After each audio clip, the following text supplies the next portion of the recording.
अख्ख्या गावचे पाणवलेले डोळे, बँड वाजवून दिली जाणारी मानवंदना, लोकांनी केलेली ती शेवटची आरती, गावच्या स्मशानात एकवटलेलं एक अख्खं गाव, हे सगळं एका माकडासाठी. होय, एका माकडासाठी.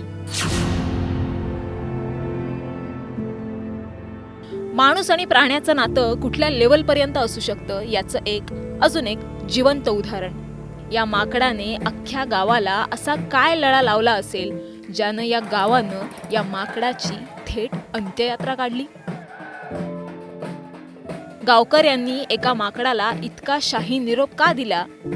या माकडाचं या भोळ्या भाबड्या गावकऱ्यांशी नेमकं नातं होतं तरी काय, याचीच इमोशनल स्टोरी तुम्हाला या व्हिडिओत पाहायला मिळेल. मंडळी, ही दृश्य आहेत धुळे जिल्ह्यातल्या शिंदखेड्यातील. गावात माकड येतात, ते लोकांच्या जवळचे होतात ही सामान्य बाब, पण मृत पावलेलं हे माकड थोडं खास आहे. हे माकड जणू गावकऱ्यांच्या कुटुंबातला एक सदस्यच होतं.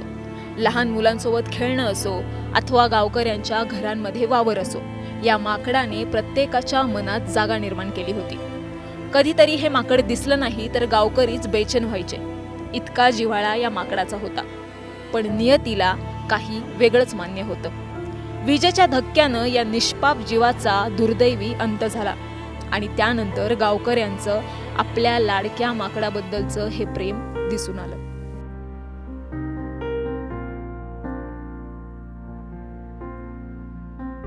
गावातील आदिवासी समाज बांधवांनी एकत्र येत या वानराचा अंत्यविधी एखाद्या माणसासारखा करण्याचा निर्णय घेतला.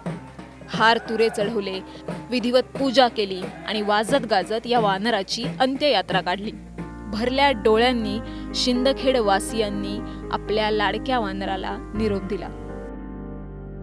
गावकऱ्यांनी फक्त या माकडाची अंत्ययात्राच काढली नाही तर चक्क 5 दिवसांचा दुखवटाही जाहीर केलाय. पुढे दशक्रिय विधीही होणार आहे आणि अन्नदानही केलं जाणार आहे. एका मुक्या प्राण्याबद्दल असलेलं हे समर्पण आजच्या स्वार्थी जगात खूप काही सांगून जातं. शिंदखेड्यातल्या या माणुसकीच्या दर्शनाने हेच सिद्ध केलंय की प्रेम असेल तर भाषा मुकी जरी असली तरी मनं जोडली जातात. तुम्हाला याबाबत काय वाटतं कमेंट करून नक्की कळवा आणि स्टोरी आवडल्यास लाईक करा, शेअर करा.